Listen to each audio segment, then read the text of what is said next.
Sí.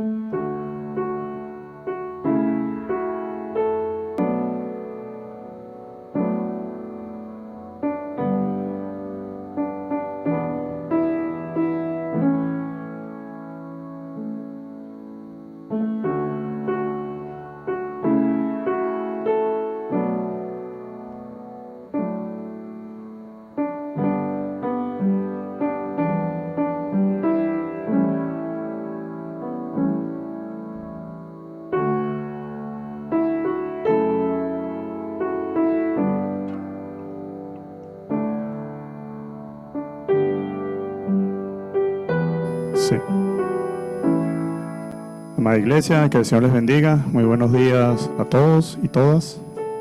Bienvenidos a la casa del Señor.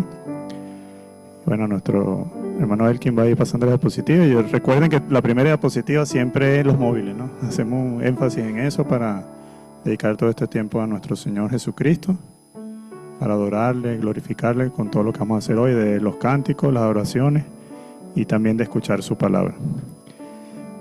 Vamos a empezar leyendo la palabra del Señor. Bueno, desde allá le doy la bienvenida a Antonio, ya lo saludé.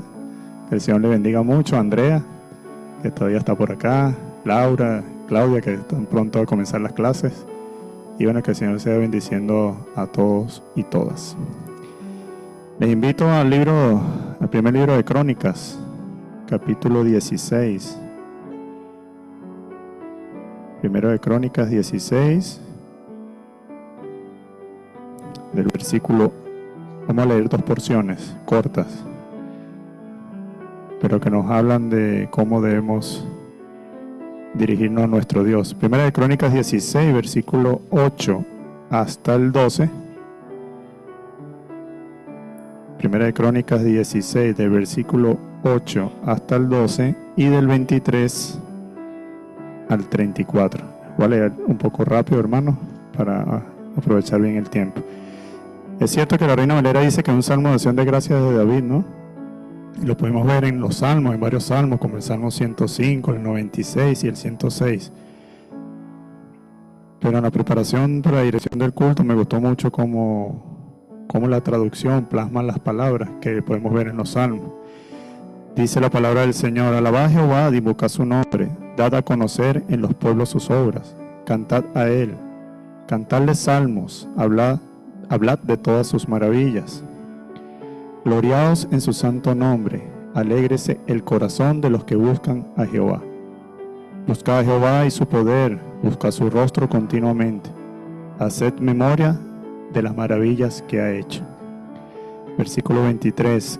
Cantad a Jehová toda la tierra, proclamad de día en día su salvación. Cantad entre las gentes su gloria, y en todos los pueblos sus maravillas. Porque grande es Jehová y digno de suprema alabanza y de ser temido sobre todos los dioses. Porque todos los dioses de los pueblos son ídolos, mas Jehová hizo los cielos. Alabanza y magnificencia delante de él, poder y alegría en su morada. Tributad a Jehová, oh familia de los pueblos, dad a Jehová gloria y poder. Dad a Jehová la honra debida a su nombre. Traed ofrenda y venid delante de él. Postraos delante de Jehová, en la hermosura de su santidad. Temed en su presencia toda la tierra. El mundo será aún establecido, para que no se conmueva. Alégrese los cielos y gócese la tierra. Y digan en las naciones: Jehová reina. Resuena el mar y su plenitud. Alégrese el campo y todo lo que contiene. Entonces cantarán los árboles de los bosques delante de Jehová, porque viene a juzgar la tierra. Aclamad a Jehová, porque él es bueno, porque su misericordia es eterna. Amén. Aquí el rey David nos dice cómo debemos adorar a nuestro Señor, y vean lo que leímos, el énfasis que hace de dar toda la gloria a nuestro Dios.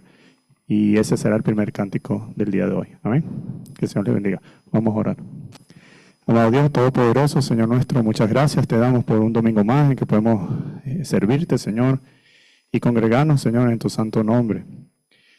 Padre, queremos desde allá pedirte que perdones nuestras ofensas, Señor, nuestra falta, Señor, delante de ti, para en este comienzo del culto, Señor, seas tú, Señor, limpiándonos de toda maldad, Señor, y que podamos nosotros de corazón, de mente y de espíritu, Señor, glorificarte con todo lo que vamos a hacer el día de hoy, Señor.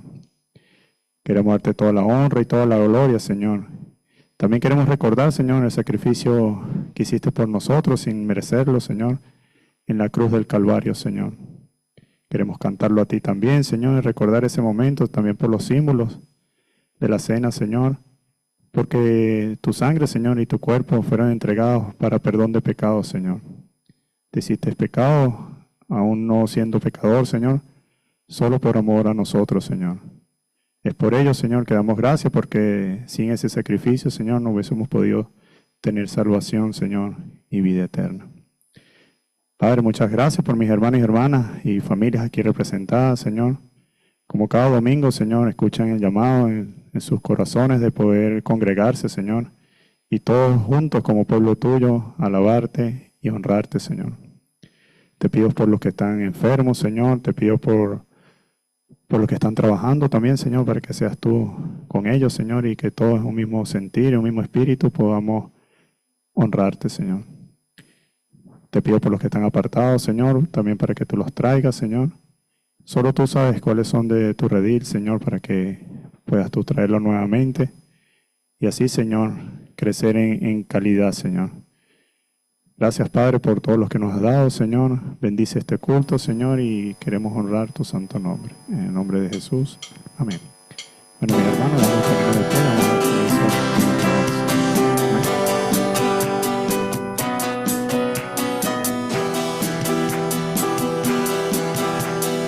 Alza tus ojos y mira, la cosecha está lista, el tiempo ha llegado, la mies está madura.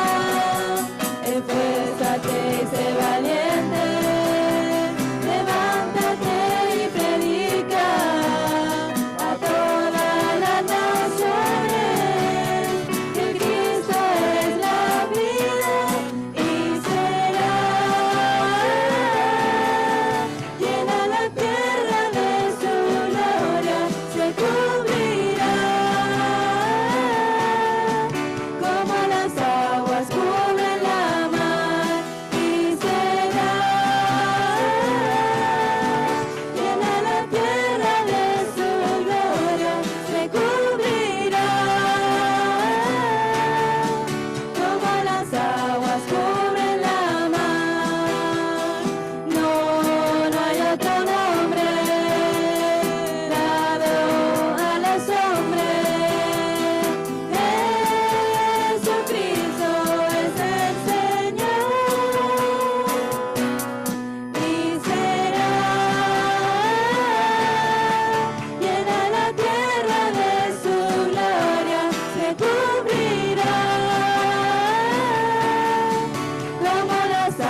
Sí, Señor, te queremos dar muchas gracias, Señor, porque nos amaste, Señor.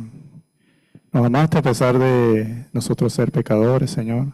Te mostraste a nuestras vidas, Señor, por medio de tu palabra, Señor, que nos llegó a nuestros días, Señor. Y pusiste en nuestro corazón, Señor, el seguirte, en adorarte, Señor, en arrepentirnos, Señor, de esa manera de vivir, Señor, y ya no vivir conforme a la carne, sino conforme al Espíritu, como tú nos dices que vivamos, Señor. Perdona nuestras ofensas, Señor, perdona nuestras faltas, Señor. Somos humanos, Señor. Aún vivimos en cuerpos imperfectos, Señor, pero gracias por tu palabra, Señor, que nos redarguye, Señor, nos instruye, nos guía, Señor, por ese camino que debemos seguir, que son tus caminos, Señor. Te doy gracias por mi hermano Jesús, Señor, hoy llevando la predicación. Te pedimos, Señor, que prepare nuestro corazón, Señor, que prepare nuestra mente, nuestro discernimiento, Señor, para escuchar atentamente tu palabra, Señor, pero más aún, Señor, salir de otra forma, Señor, al cual vinimos, es decir, salir con esa enseñanza en nuestra mente y poder poner en obra, Señor, esa palabra, esa obra, Señor, que nos ayuda también a dar testimonio de ti, Señor. Pedimos por los que nos visitan, los que se congregan, Señor, y aún no han decidido, Señor, entregar sus vidas a ti, Señor, que seas tú tocando nuevamente sus corazones, Señor, por medio de la exposición de tu palabra, Señor. Dejamos todo en tus manos, en el nombre de Cristo Jesús. Amén. ¿Se pueden sentar? Buenos días, que el Señor les bendiga a todos. Vamos a abrir nuestras Biblias en el Evangelio de Juan. A quitar cosas de aquí porque yo me conozco y al final se termina cayendo todo. Evangelio de Juan, capítulo 5. Recuerden que desde prácticamente mitad de año aproximadamente con los jóvenes hemos estado llevando un discipulado del Evangelio de Juan. Lo he querido seguir retomando, no por ello ellos recibirán en su tiempo de escuela dominical, Dios mediante, cuando vamos a reiniciar más sobre la palabra del Señor, pero en esta mañana quería seguir con el capítulo 5. Recuerden que habíamos visto ya el capítulo 4 la última vez que pude compartir. Hablábamos de la mujer samaritana y de cómo Jesús vino para romper las normas religiosas, las normas que el Padre no había enseñado por medio de los profetas. Y vimos cómo esto chocaba y rechocaba contra los fariseos, contra los escribas, contra los dirigentes del templo. Y el Señor empezó a crearse una doble reputación. Por un lado estaban quienes lo alababan, lo glorificaban y le seguían. Y por otro lado había quienes le perseguían y lo buscaban para matarle. El Evangelio de Juan es un evangelio diferente al resto de evangelios que encontramos en la palabra del Señor. Es un evangelio muy especial. Y Juan tiene una característica fundamental en su evangelio. Él se empeña en un tema principal. Y si siempre tenemos ese tema, ese eslogan, por decirlo de alguna manera, en nuestra cabeza a medida que vamos leyendo el Evangelio de Juan, siempre veremos cómo Juan está dando vueltas sobre el mismo concepto central. ¿Cuál es ese concepto central? Pues se encuentra en el capítulo 20, por si gustan apuntarlo o buscarlo, y en el versículo 31. Capítulo 20, versículo 31. ¿Y cuál es ese mensaje central de Juan? Que Jesús es el Cristo, es el Hijo de Dios, para que de esta forma lleguemos a creer en Él y tengamos vida eterna. Ese es el mensaje central de Juan. Y es por eso que cuando leemos la narración del Evangelio de Juan, encontramos que Juan es muy selectivo a la hora de hablar sobre los hechos y acontecimientos y enseñanzas de nuestro Señor Jesucristo. Por eso digo que no es un evangelio corriente, no es como los otros tres, es diferente. Y si queremos completar un estudio total de la vida y obra de nuestro Señor Jesucristo, debemos leer los cuatro, porque aunque tienen conceptos y hechos narrados iguales, hay muchos detalles que se nos escapan si solo nos limitamos a leer un solo evangelio. Así que yo les animo, no dejen de leer los 4 evangelios de la palabra del Señor. Por lo tanto, seguimos con la narración. Y después de los hechos acontecidos en los samaritanos, el Señor pasó un periodo de tiempo relativamente corto en Galilea, en el que Juan solamente nos nombra la sanación del hijo de un noble en Capernaum. Y esto es así porque lo que ya hemos señalado anteriormente se está cumpliendo continuamente, que es que Juan solo está centrado en hacer ver a sus lectores que Jesús es el Cristo, es el Hijo de Dios, y de la forma en la que creamos en Él, podremos llegar a tener vida eterna. Y si queremos saber mucho más, tenemos que leer los 4 evangelios. Vamos a hacer lectura de este pasaje que se encuentra en el capítulo 5, versículos del 1 al 17, que la Reina Valera titula El paralítico de Betesda, y vamos a ver un poquito de contexto bíblico con respecto a este lugar. Pero antes vamos a hacer lectura. Yo les invito a que tengan sus Biblias abiertas allí. En Juan capítulo 5, vamos a leer los 17 versículos del tirón. Amén. Luego los iremos desgranando. Después de estas cosas, había una fiesta de los judíos y subió Jesús a Jerusalén. Y hay en Jerusalén, cerca de la puerta de las ovejas, un estanque llamado en hebreo Betesda, el cual tiene 5 pórticos. En estos yacía una multitud de enfermos, ciegos, cojos y paralíticos que esperaban el movimiento del agua, porque un ángel descendía de tiempo en tiempo al estanque y agitaba el agua, y el que primero descendía al estanque después del movimiento del agua quedaba sano de cualquier enfermedad que tuviese. Y había allí un hombre que hacía 38 años que estaba enfermo. Cuando Jesús lo vio acostado y supo que llevaba ya mucho tiempo así, le dijo: ¿quieres ser sano? Señor, le respondió el enfermo, no tengo quien me meta en el estanque cuando se agita el agua, y entre tanto que yo voy, otro desciende antes que yo. Jesús le dijo: levántate, toma tu lecho y anda. Y al instante aquel hombre fue sanado y tomó su lecho y anduvo, y era día de reposo en aquel día. Entonces los judíos dijeron a aquel que había sido sanado: es día de reposo, no te es lícito llevar tu lecho. Él le respondió: el que me sanó, él mismo me dijo, toma tu lecho y anda. Entonces le preguntaron: ¿quién es el que te dijo, toma tu lecho y anda? Y el que había sido sanado no sabía quién fuese, porque Jesús se había apartado de la gente que estaba en aquel lugar. Después le halló Jesús en el templo y le dijo: mira, has sido sanado, no peques más, para que no te venga alguna cosa peor. El hombre se fue y dio aviso a los judíos que Jesús era el que le había sanado.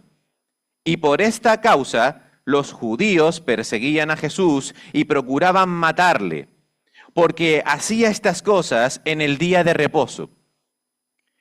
Y Jesús les respondió: mi Padre hasta ahora trabaja y yo trabajo. Y lo vamos a dejar hasta aquí, porque la narración sigue y el tema se amplía, pero no nos da el tiempo. Entonces vamos a centrarnos solamente en estos 17 versículos y vamos a entender lo que está ocurriendo aquí. En primer lugar, Jesús regresa nuevamente a Jerusalén. Si se acuerdan y tienen un poquito de memoria, sé que lo he dado hace bastante tiempo, pero en el capítulo 2 Jesús había ido a Jerusalén Y allí él había purificado el templo. No sé si se acuerdan de ese relato en el capítulo 2, lo podemos encontrar allí, capítulo 2, versículos del 13 al 22, para el quien quiera apuntarlo y leerlo en casa. Ahora en su segunda visita, según el Evangelio de Juan, rápidamente vemos una actitud de los judíos endurecida contra él, hasta el punto en que se pusieron de acuerdo para perseguir a Jesús y encontrar la manera de culparlo, incluso de hasta matarlo. Y veremos que incluso más adelante vuelve y regresa a Jerusalén y los judíos se ponen cada vez más agresivos contra él y con más intenciones en contra de su vida. En esta ocasión estamos, por tanto, ante uno de los principales momentos cruciales de nuestro Señor Jesucristo que lo llevarían luego finalmente a la cruz del Calvario. Esta confrontación que tuvieron con Jesús, la cual no la hemos leído entera, pero sí hemos visto la primera parte, se produjo en el día de reposo, un día por el cual no se podía realizar ningún tipo de actividad física, más concretamente ningún tipo de actividad que tuviese que ver con el trabajo. Ellos nunca le perdonaron a Jesús este tipo de actuaciones en el día de reposo. No le perdonaron por qué hacía milagros en el día de reposo. No le perdonaban que hiciese el bien en el día de reposo. Y voy lanzando frases para que vayamos entendiendo y vayamos comportando, porque todo esto tiene una aplicación personal para cada uno de nosotros, como individuos, como creyentes, como no creyentes también, pero sobre todo también como iglesia. Ellos no le perdonaron que Jesús hiciese el bien en el día de reposo. Y Jesús no estaba quebrantando el día de reposo. Ellos habían transgiversado el día de reposo. El estanque de Betesda, ese estanque que se menciona en este pasaje, es un complejo que está formado por dos piscinas o dos estanques en el valle de Beit Saíta, al este de Jerusalén. Hoy en día sus restos, si se puede apreciar un poco, están aquí. Esta es la foto actual de las ruinas de la piscina actualmente. Y aquí debajo vemos una reconstrucción en maqueta del primer siglo de lo que era ese estanque de Betesda. Un poco para que tengamos un concepto visual de dónde se encuentra ahora mismo el pasaje. Ahora mismo se encuentra sus restos dentro de la ciudad amurallada en un barrio musulmán, muy cerca de la Puerta de los Leones, un lugar muy conocido allá en Israel.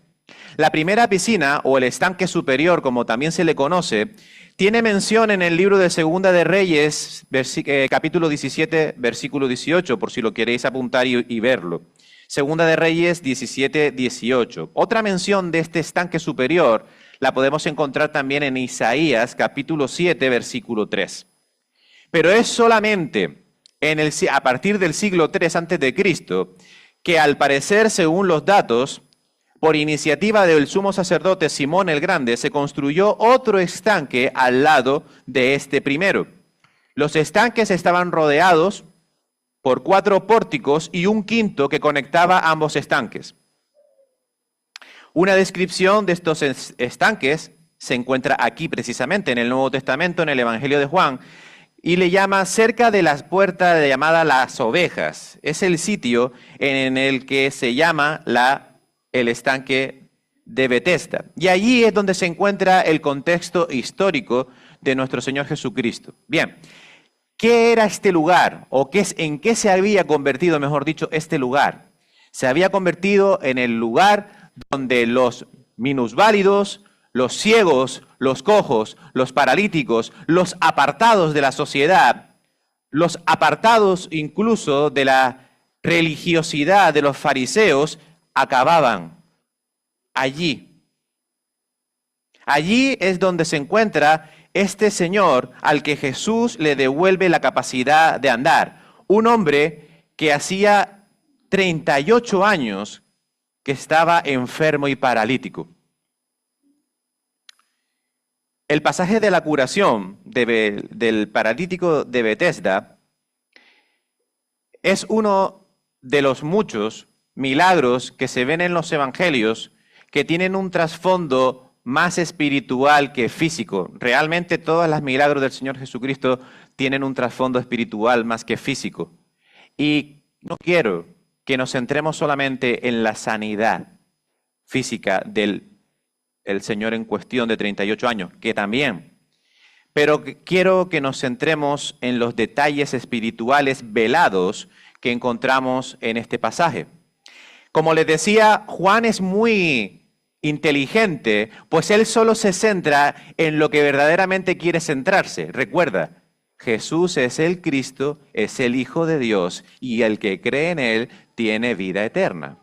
Él no menciona para nada, no menciona en este texto, no menciona ni siquiera a qué festividad judía se están refiriendo. Hay muchas opiniones, hay muchos estudios al respecto, pero el Evangelio de Juan no dice a qué fiesta se está refiriendo. Esa es una. La otra es que no menciona a los discípulos en este pasaje. Si se fijan en el texto que hemos leído, los discípulos aquí no aparecen. No quiere decir que no estén. Sabemos que los más allegados, Santiago, Pedro y Juan, siempre andaban con Jesús, pero en este pasaje concreto solo está Jesús, la multitud de enfermos y este señor paralítico de 38 años ya así. Por lo tanto, sin duda, Juan quiere centrar nuestra atención en lo que vamos a sacar de aquí en este día. El versículo 2 dice que allí en Jerusalén, junto a las puertas de las ovejas, hay un estanque que en hebreo se llama Betesda.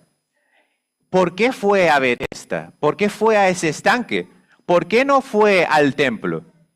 No lo dice. Tampoco explica, ni tampoco sabemos si fue primero al templo. Pero Juan no quiere que nosotros sepamos lo que Jesús hizo nada más llegar a Jerusalén. Juan quiere que nosotros entendamos lo que Jesús hizo aquí, en este estanque. Por lo tanto, esto es principal. Aventurarnos a decir que Jesús no fue al templo y que fue directamente aquí sería mentir, o por lo menos especular. Sin embargo, esto es importante para Juan y lo menciona como primer acontecimiento que ocurre en la segunda venida de Jesucristo a Jerusalén. Por lo tanto, vamos a entender un poco qué es lo que está pasando en este lugar. Como ya les dije, es un sitio para marginados de la sociedad, para personas que no son capaces de hacer nada. Estas personas no eran ni siquiera capaces de llegar al templo sin ayuda. Por lo tanto, estaban limitados a permanecer allí. Estaban apartados de la sociedad, muchos de ellos ni siquiera recibían visitas de familiares y estaban totalmente desprotegidos. ¿Por qué Jesús elige este lugar y no el templo, el lugar donde adoramos al Señor? Quizás, y ahora entro en el espectro de la especulación, quizás Jesús, y sigo diciendo que es especulación, puede ser que Jesús estuviese cansado de ver cómo en la casa del Padre hacían mercado. Puede ser que Jesús estuviese cansado del extremismo religioso externo de los fariseos, que se llenaban los bolsillos con estas fiestas y que se olvidaban de, por ejemplo, estos enfermos que se encontraban en aquel estanque. Es posible que Jesús no quisiese tener comunión con los fariseos porque ellos no estaban buscando la gloria de Dios, sino la gloria de ellos mismos. Es posible que Jesús se sintiese incómodo en el templo. Vimos en el capítulo 2 cómo se comportó Jesús en el templo y lo que hizo.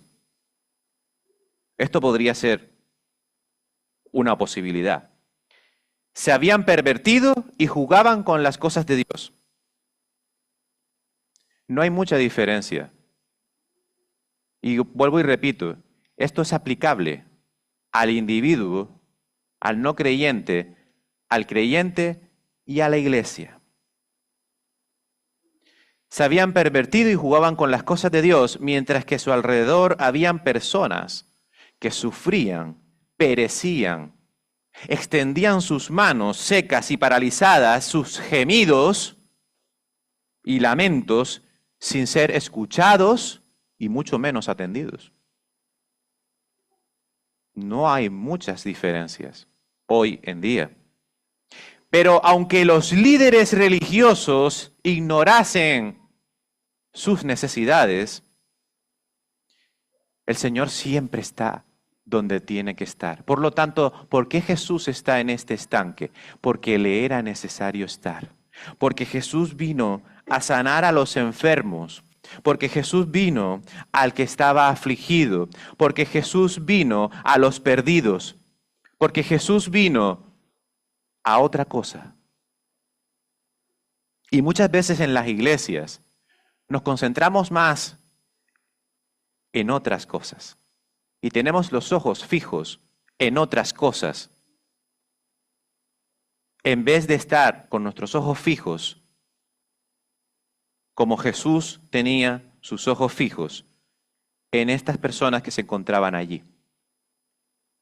Ellos no tenían acceso al templo. No tenía quien les llevase.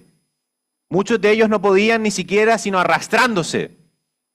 Era el caso, por ejemplo, del que nos ocupa. Este señor se tenía que arrastrar para llegar supuestamente a ese estanque milagroso del cual hablaremos ahora.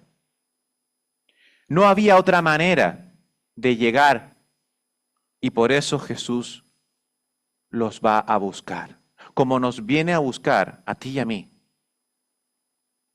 Cuando andábamos derrotados, sin esperanza, vacíos, tristes, enfermos. No había otra manera de llevar la salvación a aquella multitud, pues aquella multitud había sido abandonada por la clase religiosa. Y Juan nos detalla una creencia popular, y digo popular, porque aunque en nuestras Biblias podamos encontrar el versículo 4 no es un texto original del manuscrito más antiguo. Es un versículo añadido y no tiene nada de malo porque nos está explicando aquí lo que ellos creían.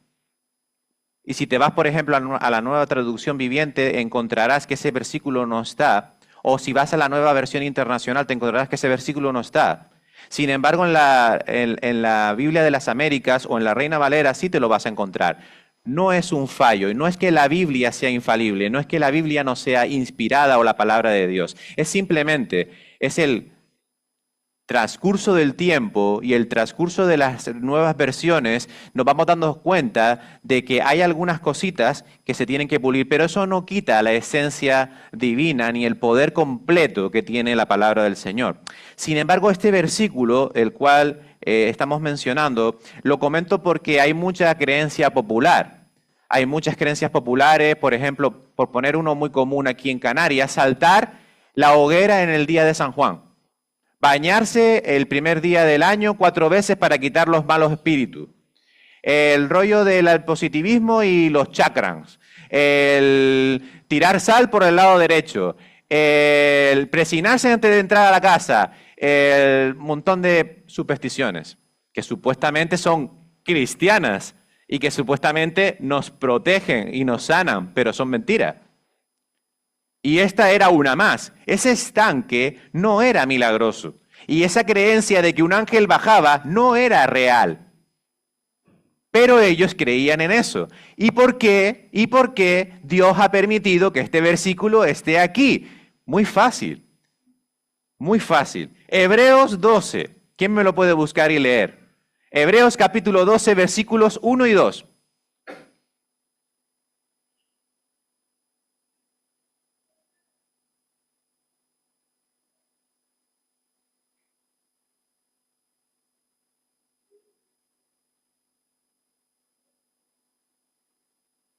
Amén. Hebreos 12, del 1 al 2.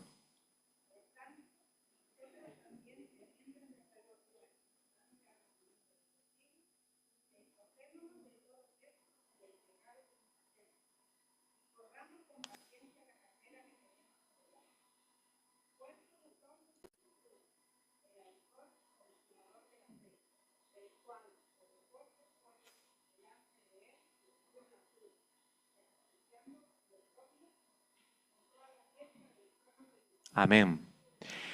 Este pasaje de Hebreos nos dice que no quitemos nuestra vista de Jesús. ¿En qué estaban posando su vista estos enfermos en el estanque de Betesda?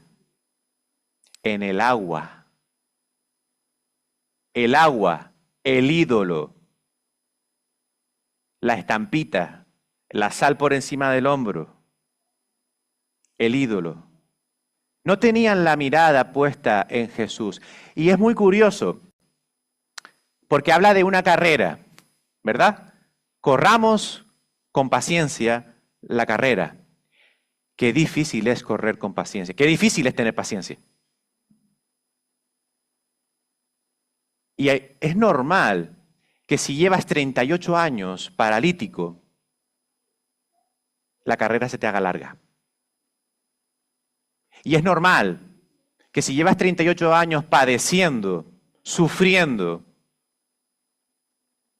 pasándolo mal, deprimido, triste, sin motivación, sin esperanza, es normal que sea fácil quitar tus ojos de Cristo y poner tus ojos en X. Llámalo trabajo, llámalo prosperidad material, llámalo experiencias, llámalo emoción. Ellos estaban esperando que esa agua se moviese. Ellos estaban esperando algo físico. Y por eso Juan incluye esto aquí.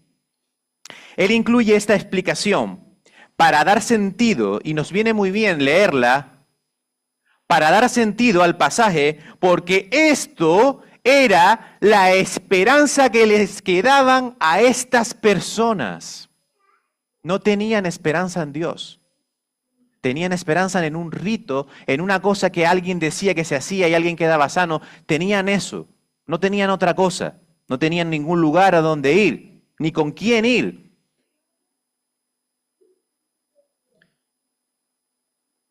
Hoy en día, en nuestra era actual, hay muchas personas sin esperanza, sin ilusiones,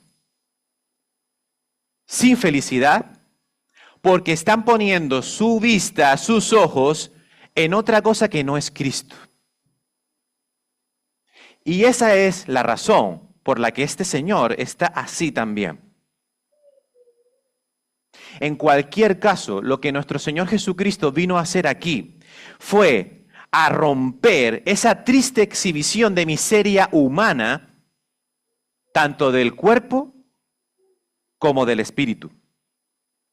Hasta cierto punto podemos comprender los sentimientos de nuestro Señor Jesucristo hacia estas personas, viendo lo que se encontraba en el templo. ¿Cuánto daño hace el pecado a la imagen de Dios?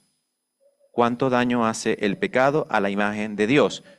Pero fíjate qué cosa más curiosa y controversial. Quien más daño hace a la imagen de Dios somos nosotros, con nuestros malos testimonios, con nuestros malos procederes, con nuestras críticas, con nuestras burlas, con nuestro poco aprecio por las personas que necesitan. Y nos pasa a todos. Y nuestro hermano Elkin lo comentaba, hará como cerca de un par de domingos, un jueves, un domingo fue, que aquí en la vía medular, en los semáforos, siempre se ponen personas pidiendo dinero, pidiendo algún tipo de necesidad tienen y vienen a pedir, y nosotros muchas veces cerramos el cristal, o nos pasamos de carril, o hacemos así, ignorando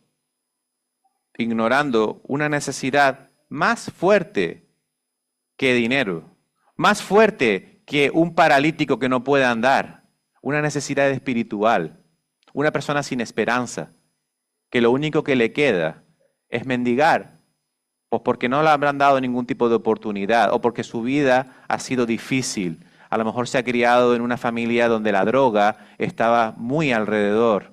O se ha criado en una familia donde el padre o la madre se fueron. O se ha criado en una familia donde no había padre. O tantas cosas, tanta miseria. Y el Señor viene a este estanque porque está intentando ayudar en esta triste exhibición de la miseria humana. Y esta triste exhibición de la miseria humana, este estanque de Betesda, hoy en día es este mundo. Es un símbolo de cómo está la humanidad hoy en día. El Señor le pregunta algo raro.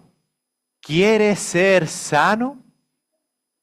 ¿Qué enfermo o qué paralítico o qué persona que tenga cáncer terminal, si le dicen ¿quieres ser sano? Esa pregunta está de más. Claro que quiere ser sano. ¿Por qué el Señor pregunta ¿quieres ser sano? Obviamente quería ser sano. ¿Por qué le pregunta el Señor ¿quieres ser sano? Hay dos motivos. El primero, quería producir esperanza donde no la había. Es como si, imagínate, tienes cáncer terminal, 4º grado, el médico te dice, viva lo que pueda, cuanto pueda, disfrute de su familia, sea feliz, aproveche el tiempo, y de repente aparece alguien y te dice, ¿quieres ser sano? ¿Qué le va a decir? Obvio, claro que sí. ¿Por qué pregunta Jesús eso? Pues cuando tú le dices a alguien que no tiene esperanza, quiere ser sano, la esperanza brota. Voy a ser sano, me van a sanar. Y en segundo lugar, Jesús quería que ese hombre dejara de mirar el estanque y le mirara a él.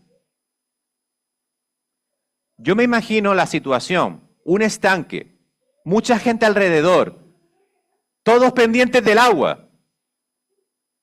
Porque obviamente si te giras, ¿cuántas veces hemos calentado leche en el fuego?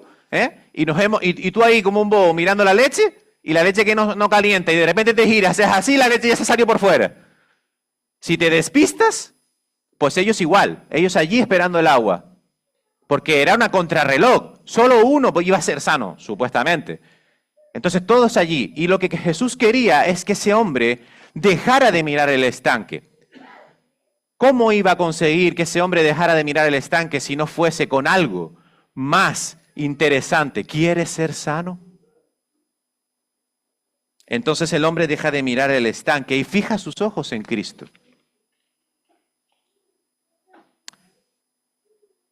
Hoy en día nosotros somos como ese hombre, o como todas esas personas que allí yacían.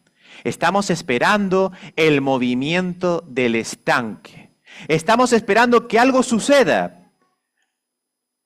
Esa es la condición de hoy en día todos nosotros. Estamos esperando a que nos den un mejor trabajo. Estamos esperando a terminar nuestra carrera para poder trabajar y emanciparnos. Estamos esperando que llegue el hombre de nuestra vida para poder casarnos. Estamos esperando que nos sobrevenga una gran emoción en el próximo retiro de jóvenes. Estamos esperando cualquier cosa. Pero no nos estamos dando cuenta que lo que necesitamos lo tenemos ya. Y que solo tenemos que fijar nuestros ojos en Él.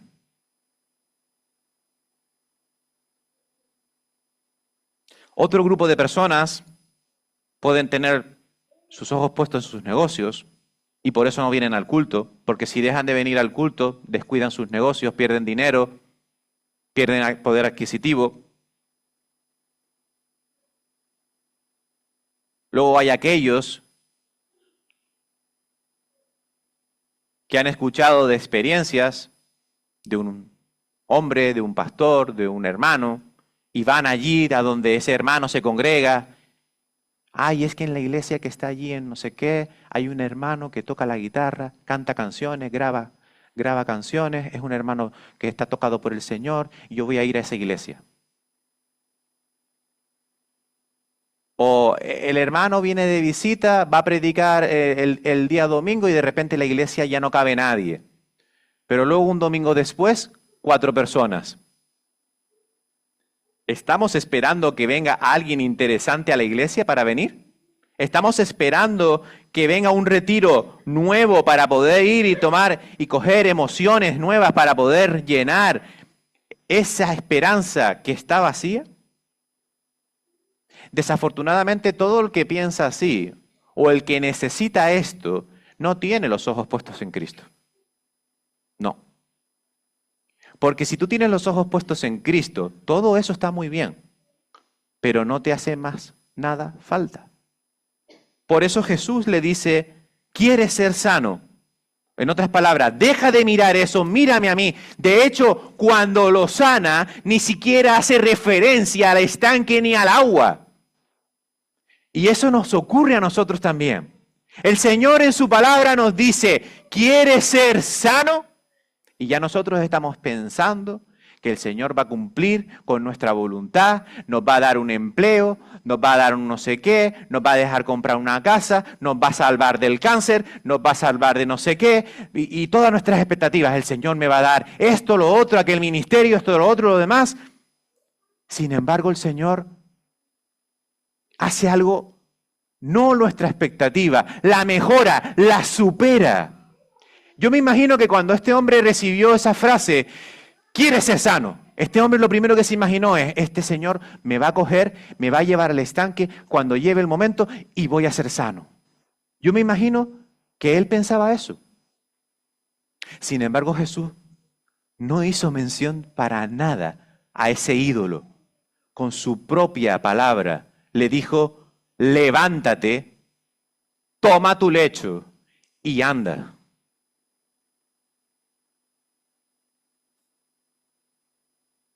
El enfermo le responde al Señor. He usado imágenes de Chosen porque esta escena en concreto me impactó muchísimo. Los actores lo hacen muy bien. Este es el actor que hace del paralítico de Bethesda. Su expresión a mí me hizo llorar en la peli, en la serie. Me hizo llorar literalmente porque demuestra verdaderamente la imagen de alguien que está desesperado. En esta escena, él le dice, Señor, no tengo a nadie que me baje al estanque. Estoy desesperado. No tengo esperanza. Tenía la esperanza delante de él y no se estaba dando cuenta. ¿Cuántas personas tienen la esperanza delante? Está aquí y no se dan cuenta porque estás mirando el estanque. Estás concentrado en otra cosa, en ti mismo o en ti misma. Estás concentrado en otra cosa, pero no estás concentrado en Cristo. No estás viendo. Señor, no tengo a nadie que me meta en el estanque. Qué historia tan triste nos cuenta este hombre.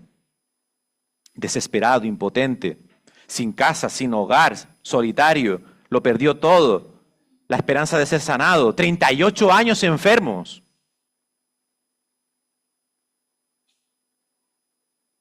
No es de extrañar el desánimo después de tanto tiempo. ¿Cuántas hermanas siguen orando por sus maridos inconversos?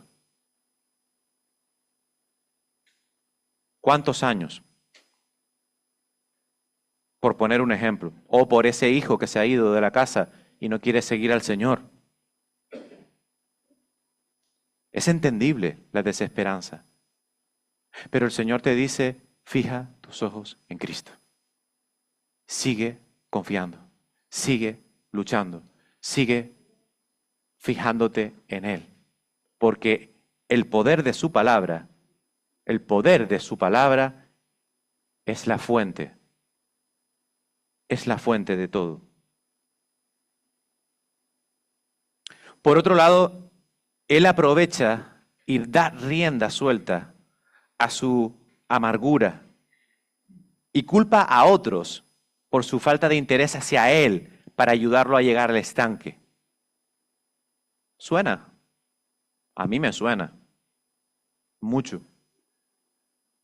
Vuelvo y repito, traigamos esto a la iglesia, traigamos esto a nuestras vidas, traigamos esto a nuestra familia, traigamos esto a nuestra vida personal. Da rienda suelta a su amargura, seguramente culpa a otros de su falta de interés, de solidaridad para ayudarle a llegar al estanque. Le faltan amigos, le faltan familiares, no hay nadie dispuesto a ayudar. Así somos los seres humanos, por desgracia. No estamos dispuestos a ayudar. No estamos dispuestos a hacer sacrificios. No estamos dispuestos a colaborar en la escuela dominical. Faltan maestras. No estamos dispuestos a ayudar a la persona que está al lado de nuestra casa, que cada vez que salimos al trabajo nos pide algo. No estamos dispuestos a pelear con y por otros. Porque la regla que parece aplicarse en todos los sentidos es la de que cada uno pelee su propia batalla. Sin importar nada o nadie más. La palabra nos está ilustrando aquí, presentando a este hombre como un símbolo de la impotencia espiritual de todos los seres humanos. Porque hay que reconocerlo. No somos capaces, somos totalmente incapaces de ayudarnos a nosotros mismos para cambiar las graves consecuencias que el pecado ha traído sobre nosotros. Y aunque estemos en Cristo, muchas veces olvidamos que esto es así. Y si no estás con Cristo, con más urgencia tienes que venir a Él. Así pues, frente a nuestra propia incapacidad para autoayudarnos, Cristo se interesa por nosotros. Cristo se interesa por esas personas y va allí. Y como dice Romanos capítulo 5, versículos del 6 al 8, Cristo, aun cuando éramos fuertes, aun cuando éramos santos, aun cuando éramos débiles, aun cuando éramos débiles, a su tiempo murió por los impíos. Ciertamente apenas morirá alguno por un justo. Con todo, pudiera ser que alguno osara morir por el bueno. Mas Dios muestra su amor para con nosotros, que aun siendo pecadores, Cristo murió por nosotros. Levanta, toma tu lecho y anda. Somos incapaces de ayudarnos a nosotros mismos. Solamente en Jesús hay salvación. En el momento en el que Jesús le dice, ¿quieres ser sano? Automáticamente este señor cambia la mirada y le mira a él. Y pone sus ojos en el Señor. Entonces sí sucede algo. Sí que sucede algo.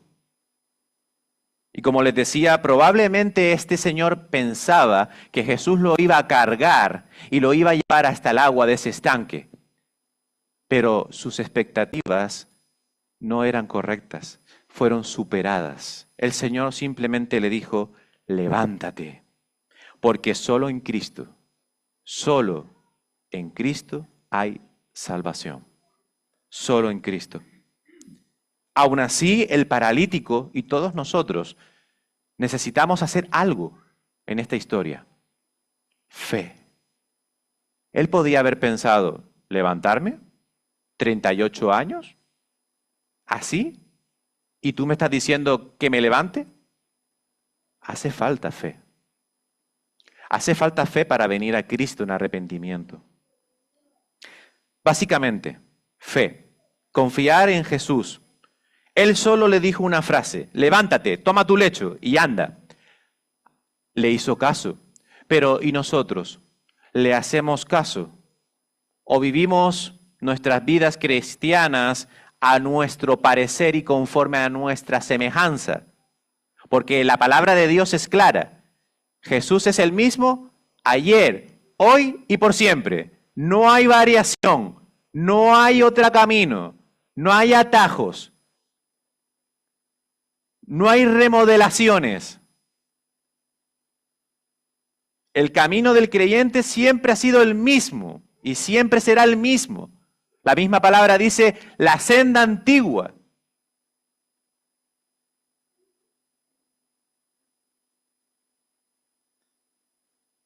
Él miró a Jesús y creyó. Y recibió toda la autoridad, todo el poder de las palabras que Jesús había declarado y se levantó. Y aquí podríamos acabar la historia, porque a muchos de nosotros solo nos importa verdaderamente esta parte. La otra ya no tanto. Porque, seamos sinceros, impacta. Claro que impacta. Un ciego sanado, un ciego que ve, un cojo que anda, un lisiado que se pone de pie. Eso impacta. Y claro, en nuestra carne esto es wow. Pero no era completo lo que el Señor quería hacer con él aquí. Y lo vamos a seguir leyendo. Este señor se levanta, es sanado y Jesús desaparece de la escena. Y este señor hace caso, toma su lecho, empieza a andar, pero es día de reposo. Y entonces aparecen los fariseos.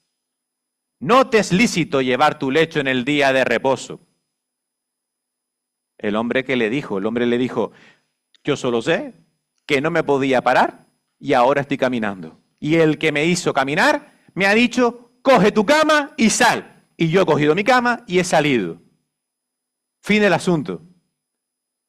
Y los fariseos que lo conocían, en vez de alegrarse por verlo de pie y alabar a Dios por ese milagro, ¿qué le dijeron? ¿Quién fue? Ellos sabían quién era. ¿Quién fue? Y el hombre no lo sabía. Había una segunda parte en esta historia. La parte más importante que Jesús quería tratar con este paralítico de Betesda. Pero los fariseos dijeron, no te es lícito llevar tu lecho el día de reposo. Muy religiosos y muy equivocados, pues el día de reposo no prohibía hacer el bien. El día de reposo lo que prohibía era trabajar y era hecho por causa del hombre. Marcos 2:27.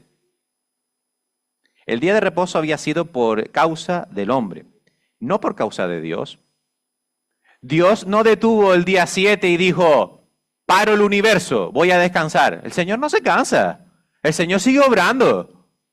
Es por el causa del hombre que Él estableció el día de reposo, pero Dios sigue creando. ¿Y quién hizo el bien? Pues ¿no es Dios Cristo? Amén. Pues entonces ellos simplemente lo que querían era que el hombre en cuestión les dijera, fue Jesús, para ellos tener un motivo más para ir en contra del Señor. ¿Qué actitud más baja? No alegrarnos del bien del hermano, sino al revés, perseguirlo. O criticarlo. O criticar algunas cosas que ocurren, en lugar de buscar la alegría, el gozo, la comunión. La religiosidad extrema es una señal de dureza de corazón y conciencia cauterizada. Y me duele decir religiosidad extrema porque en realidad la palabra religión no es que sea mala en sí mismo, pero nosotros la hemos convertido en mala, por lo tanto, ¿me entienden todos cuando digo religiosidad extrema? Eso es una señal de dureza de corazón y conciencia cauterizada. Esa es la razón por la que el Señor no entendía la forma de actuar de los fariseos en el templo. El que había sido sanado no sabía quién era. El hecho de que el paralítico no supiese esto era que obviamente había una segunda parte en esta historia y Jesús se lo vuelve a encontrar en el templo. Bueno, lo busca en el templo, mejor dicho. Entonces, en esta ocasión, él le encuentra y le dice algo importante.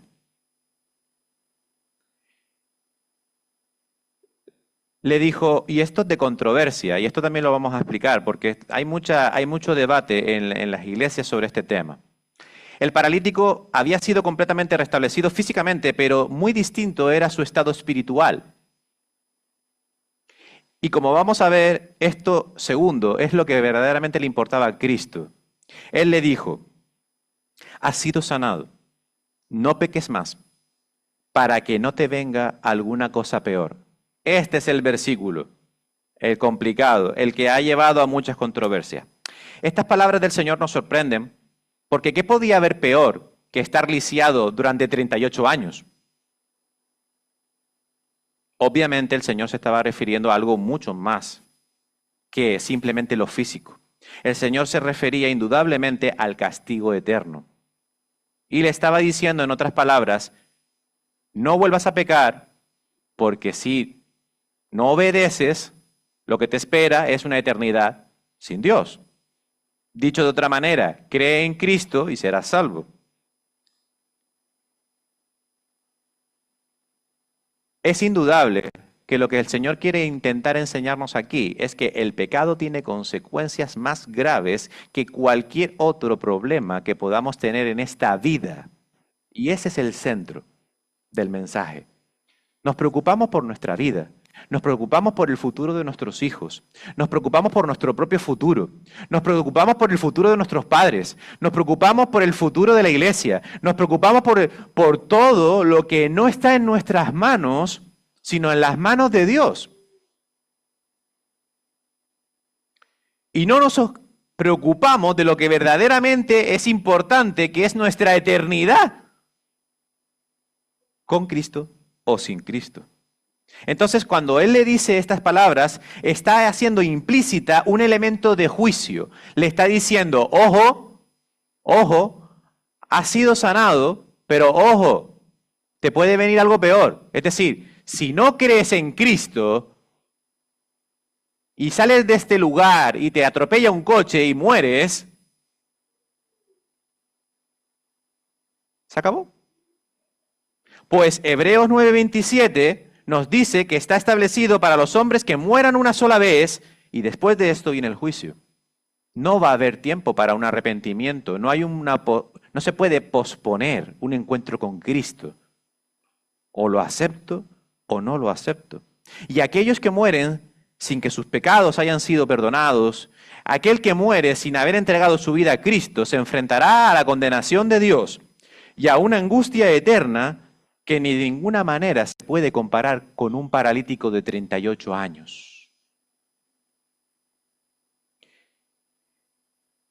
Es cierto que estas cosas no agradan escucharse y normalmente dicen o se piensa que estas cosas las decimos desde el púlpito para meter miedo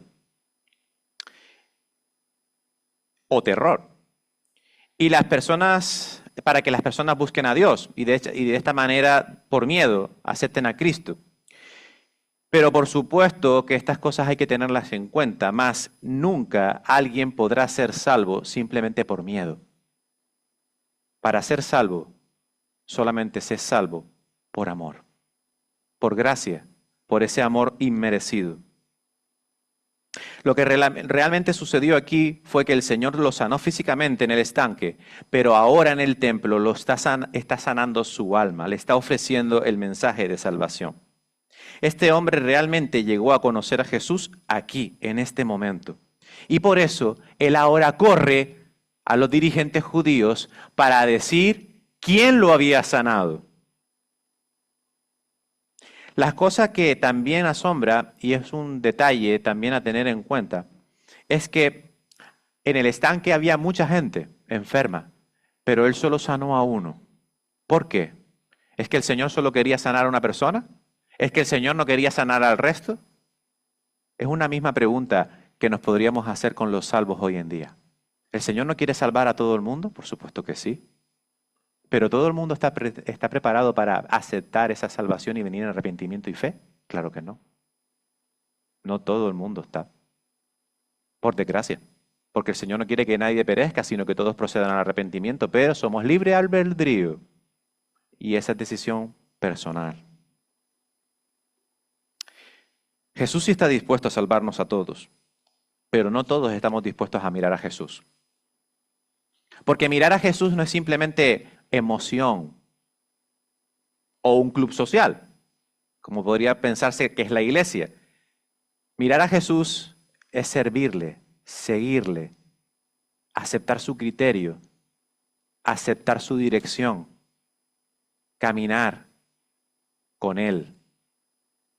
Eso no lo hace todo el mundo. La única manera de poder llegar a este arrepentimiento y de esta forma llegar a la vida eterna es a través de un cambio genuino de vida, un arrepentimiento sincero que necesita fe, no solamente en que Cristo puede resucitar de los muertos, sino que puede resucitarnos de los muertos. La obra en la cruz no es simplemente Jesús resucitó, es Jesús resucitó y nos dio una promesa de vida eterna a todos aquellos que venimos a Él en arrepentimiento y fe. En el caso del paralítico, y aquí es donde viene la controversia del versículo, nos da una impresión, o quiere dar una impresión, de que la enfermedad es un castigo divino. Estar enfermos es castigo de Dios. Y que muchas veces la gente se enferma porque son pecadores o porque han pecado. Y este es un tema y un debate que siempre está, y está enfermo porque pecó, porque está en pecado, y por eso le ocurren cosas malas, y esto y lo otro.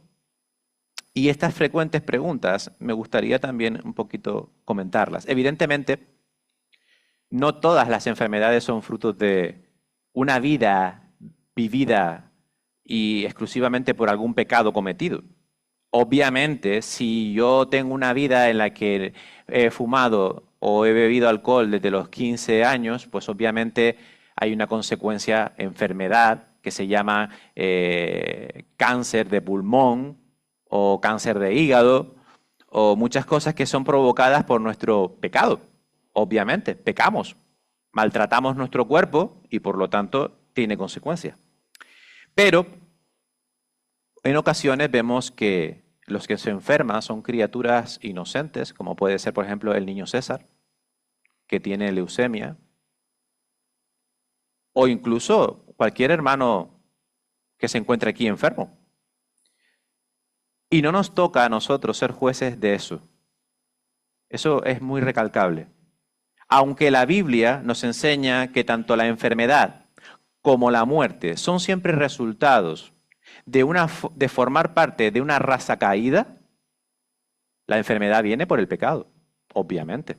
Anteriormente no existía la muerte, pero el hombre pecó y vino el pecado, la muerte.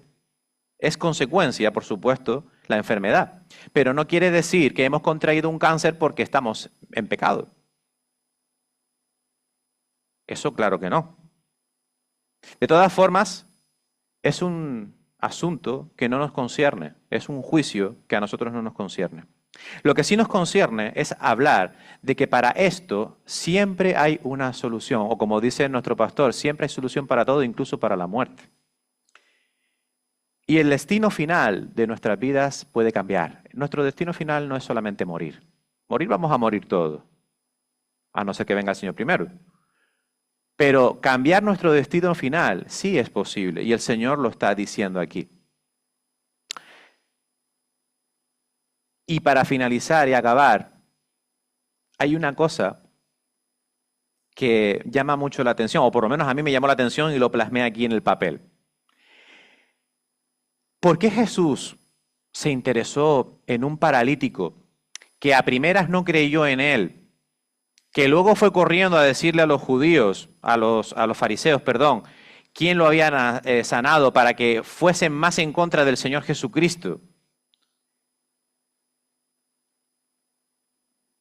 ¿Por qué Jesús sana a esta persona? Es una pregunta que me hice al final. ¿Por qué Jesús sanó al paralítico? Si de primeras no creyó, fue luego en el templo. Y luego encima fue a dar aviso a los fariseos. Entonces, ¿por qué Jesús sana esta ingratitud? ¿Qué vio en él? ¿Y saben qué respuesta me dio el Señor? ¿Qué vio en él? Nada. No vio nada. ¿Saben por qué? Porque lo que movió a Jesús a hacer este milagro de sanación no fue nada que el paralítico tuviera de especial. Lo que lo hizo hacer esto fue su carácter, el carácter de Jesús. Porque el Señor Jesús es misericordioso y compasivo para con buenos y para con malos. Porque ese es su amor inagotable, porque ese es su de tal manera amó Dios al mundo. Él no murió por los cristianos, Él murió por todos. Él murió por el de la cruz, por el que lo aceptó y por el que no. Pero el que no se fue sin Él, porque es una decisión personal, pero Él murió por los dos. Él murió por ti y por mí. Él murió por la peor persona que puedas pensar en tu cabeza que está ahí fuera o que está aquí dentro. Santiago 5:11, lo voy a leer y termino, nos lo dice. No es por nosotros, es por Él. Santiago 5:11 dice: He aquí, tenemos por bienaventurados a los que sufren. Habéis oído de la paciencia de Job y habéis visto el fin del Señor, que el Señor es muy misericordioso y compasivo. Es porque es compasivo y misericordioso, no por nosotros. Si fuese por eso, ninguno sería salvo. Es por su amor, es por su carácter, es porque nos ama demasiado, es porque su amor es tan grande, su amor es tan ancho, tan alto, tan profundo, tan sincero, tan santo, que no somos merecedores de Él, pero nos lo dio. No porque lo hizo porque algo hiciese bien el paralítico, sino porque era su carácter, el carácter de Cristo. Y eso me llevó a reflexionar que, ¿quiénes somos nosotros? ¿Quiénes nos creemos que somos nosotros muchas veces? No somos nadie. Somos creación maravillosa de Dios. Hemos sido creados a imagen de Cristo. Somos hechos a imagen suya para representar sus virtudes. ¿Qué virtudes? Las de Él, no las nuestras.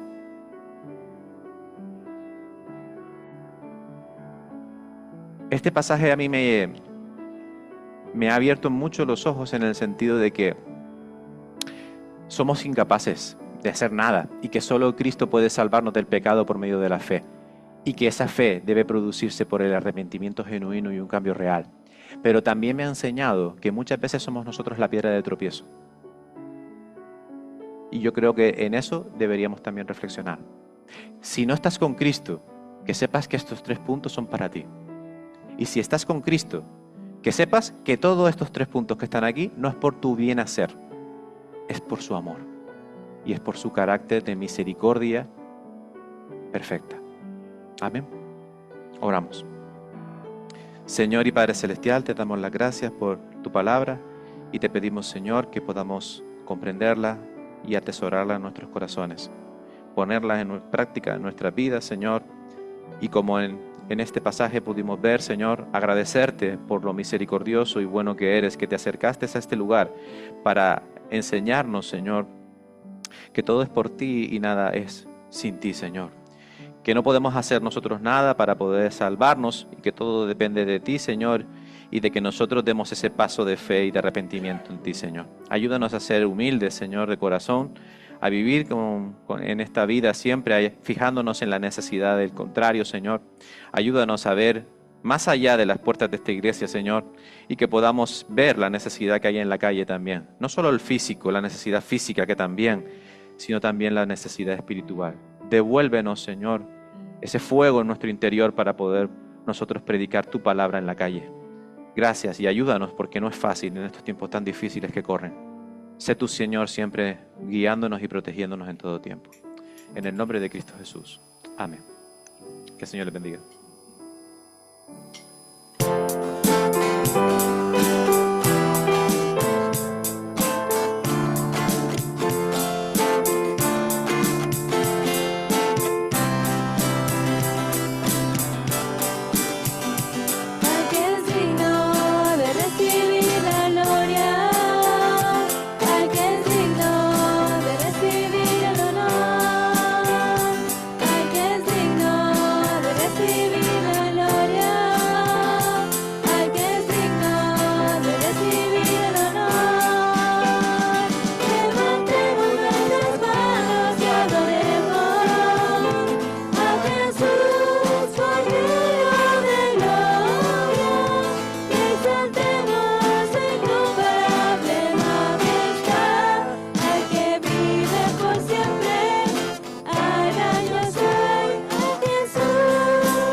Sí, amado Dios Todopoderoso, muchas gracias, Señor, por permitirnos a nosotros, Señor, estar reunidos aquí en tu santo nombre, Señor.